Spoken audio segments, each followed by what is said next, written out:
The world was on fire. In the west, Hitler's armies swept across Europe. Cities fell, skies burned, and nations collapsed.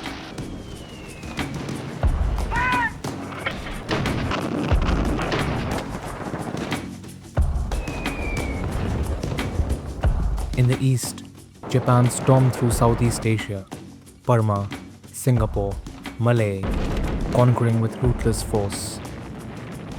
Pearl Harbor was bombed. America had entered the war. Fate of war between the United States and the Japanese Empire.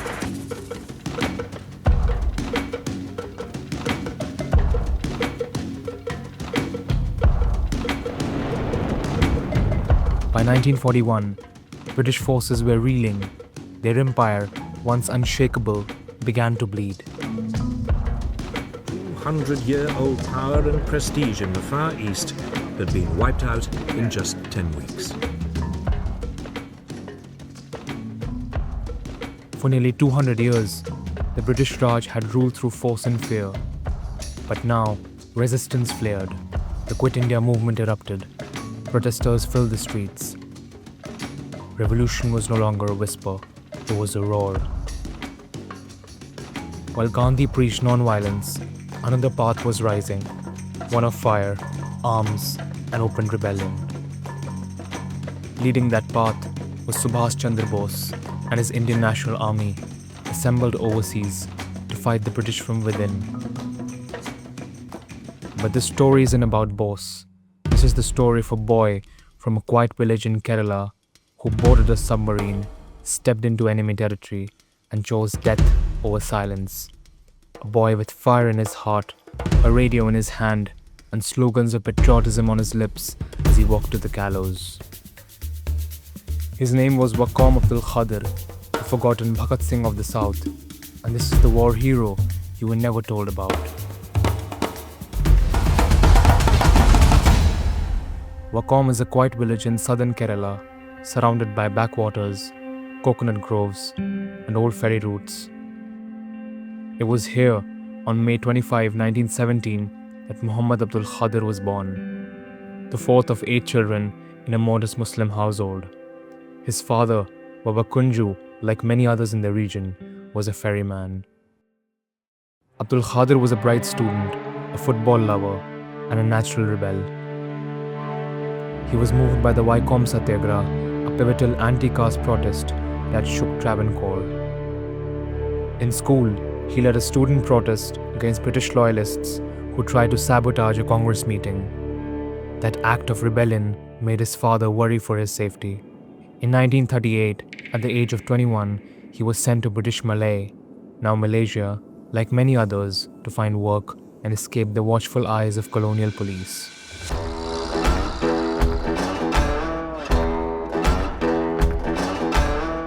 In Malay, Khadir worked briefly in the Public Works Department and as a clerk. But this was no ordinary time. The drums of World War II thundered closer. In 1941-42, Japan invaded Malay, defeating British forces in a swift campaign.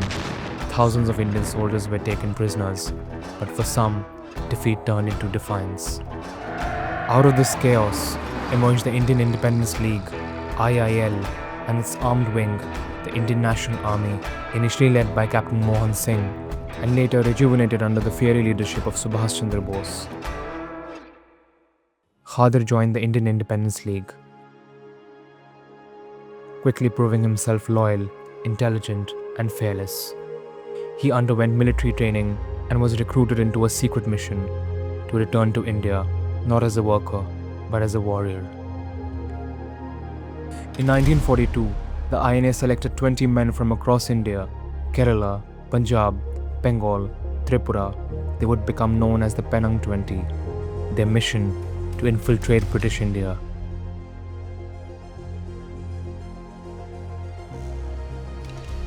Conduct sabotage.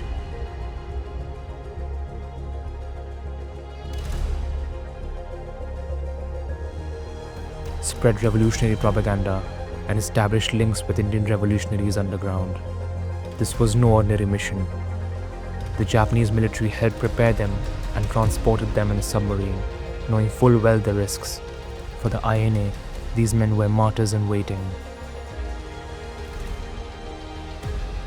On September 18, 1942, Khader with a group of soldiers landed in Tanur, Malabar, under the cover of night, after a 9-day submarine voyage.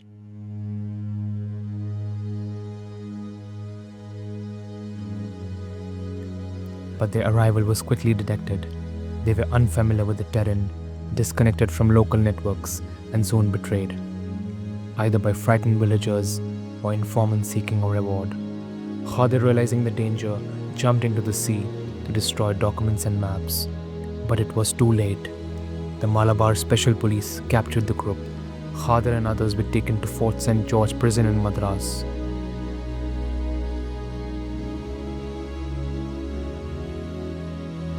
They were subjected to relentless torture, but Abdul Khader refused to speak. He never gave up a name, a route, or a plan. One member of the team, Balakrishnan, broke under torture and confessed, but Khader remained unbroken. A secret court-martial was held inside the prison. It was closed to the press and the public.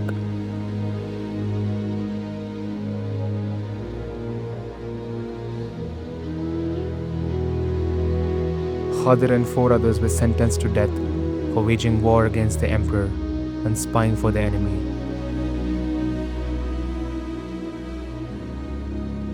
The night before his execution, just hours before the end, Khader wrote a letter to his father. "My dear father, in this present helplessness of mine and yours, we should not grudge or be disturbed. This is the moment to sacrifice a life gladly, yielding to the will of God. The clock is about to strike 12 midnight. The initial moments of the day of my death are closing up. We shall meet in heaven. Do not grieve for me. From the eyewitnesses of my death, one day you will learn how calmly and bravely I faced it. You will be proud and happy then. Clock strikes, death awaits." On September 10, 1943, Khader, Ananthan Nair, Fauja Singh, and S.C. Bhardhan were hanged. Khader was just 26 years old. Their final words, as recalled by eyewitnesses, were cries of unity and defiance. "Netaji Subhash ki jai, Vande Mataram." The British buried the case. There were no newspapers, no memorials. But in Wakkom, his memory remained alive. In 1998, the Government of India issued a postage stamp honoring Khader, Bhardhan, and Fauja Singh. Abdul Khadir's story is not one of mere martyrdom. It's a reminder of the diversity and depth of India's freedom movement.